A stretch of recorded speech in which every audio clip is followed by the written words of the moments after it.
And the children of Israel were fruitful and increased abundantly and multiplied and waxed exceeding mighty, and the land was filled with them. See that? Let's go down a little further. Now there arose up a new king over Egypt, which knew not Joseph. Now that means there's a new king in Egypt, a new Pharaoh, who don't care nothing about Joseph, his God, the rules they made, the partnership they had with the people of God, don't care anything about it. Listen to what they say. And he said unto his people, behold, the people of the children of Israel are more and mightier than we. Come on, let us deal wisely with them, lest they multiply, and it come to pass that when there falleth out any war, they join also unto our enemies and fight against us, and so get them up out of the land. Listen to what he's saying.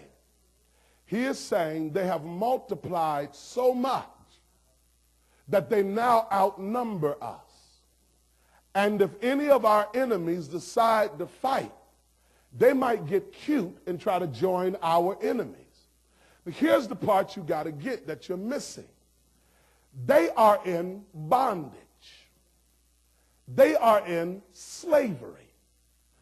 They are under extreme pressure. But listen to this. God has allowed them to grow the whole time they've been under pressure. And some of you all who are complaining ought to start praising God. Well, even though you've had a lot of pressure in your life, isn't it true that the whole while you've been under pressure, he's allowed you to improve as a person, as a child of God, as a mother, as an employee? Can somebody give him praise for the pressure?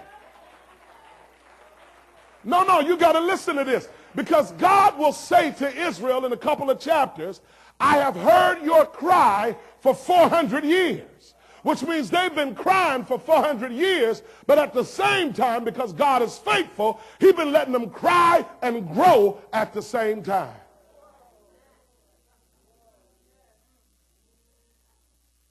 And we avoid pressure so much because we don't understand how valuable pressure can be into shaping us into what God would have us to be.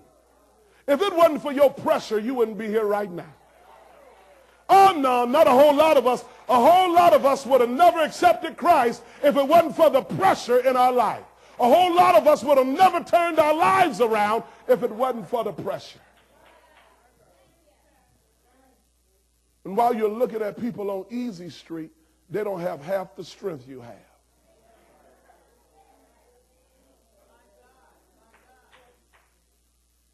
That's why people who come from struggle can take more than people who don't. Do I have any witnesses? Any group of people, any nationality of people who've been through any type of struggle can handle pressure. But if you've had a silver spoon in your mouth, if you've always had it your way, you can't take nothing. And hear me, I ain't talking about black and white folk and all that kind of stuff. I'm talking about haves and have-nots. Because I don't know if you noticed it or not, America is moving closer and closer away from a class system to a caste system, where people who have always have and people who don't will never have.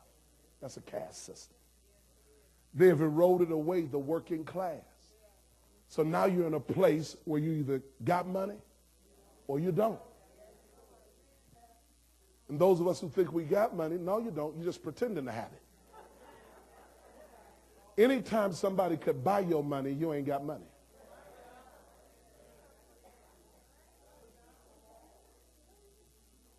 Yeah.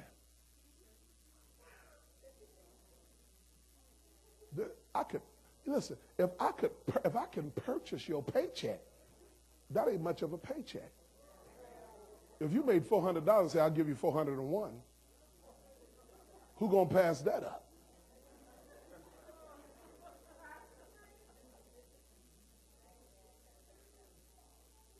You got to hear me. And so we have haves and we have have-nots. And if you notice, have-nots are not losing their mind. Them the haves that can't handle being broke. That don't mean nothing to us. We can do steak. We can do chopped steak. That's hamburger. Or we can do potted meat. Now, I know you like to think you're above potted meat and Vienna sausage and all that. Mess around and get broke enough. I know. See, you spoiled right now. But mess around and you and broke get to be on first name basis. And I'm just going to tell you the truth of it. I keep me a block of cheese, whatever. I keep me a block of cheese. I keep me some Vienna sausages. I keep me some sardines and some saltine soda crackers. And sometimes I just eat them just because. Y'all better hear me. Even though I done got a little bit of education and all of that, you wouldn't believe how good a Vienna sausage tastes by 11 o'clock at night. I wish I had some witnesses. Anybody in here ain't got to eat ramen noodles, but you buy them because they taste good? I know you got a little bit more money, but don't them noodles taste good? And ain't it amazing how that little bit of flavoring can just...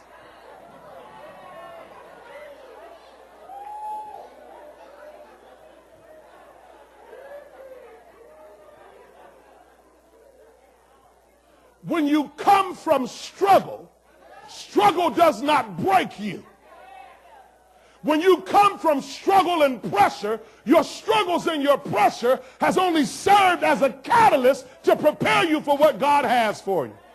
And so if you have any pressure, you ought to say, praise God.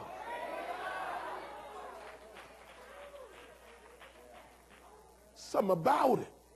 These people expand under pressure. Let's look and see what happens. Is this helping anybody? 11, therefore they did set over them taskmasters to afflict them with their burdens.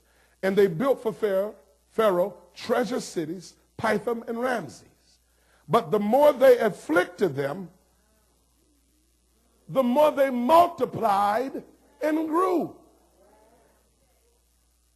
The more the enemy did to them, the more they grew. And the reason some of y'all can't grow is because you keep running away from the enemy. You keep avoiding struggle. You keep avoiding pressure, and you're going to have a nice, quiet life in the very same place you've always been. You'll have a full life of applauding other people as they zip right by you. Because you'd rather not deal with the pressure. You'd rather not deal with being afflicted. Somebody said it was good. Found that it was good that I'd been afflicted. It taught me to appreciate what God was doing in my life. You would never have grown to this place. You didn't go back to school because it was a good idea. You went back to school because they left you.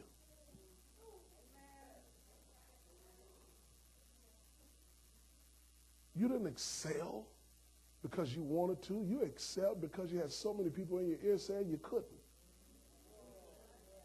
It became a motivator. It was the pressure itself that allowed you to expand and grow. Is this helping anybody? And they were grieved because of the children of Israel. Now, this is shown backwards. It says that they were afflicting them, but they were grieved. and the first shall be last, and the last shall be first. He can turn it around for you.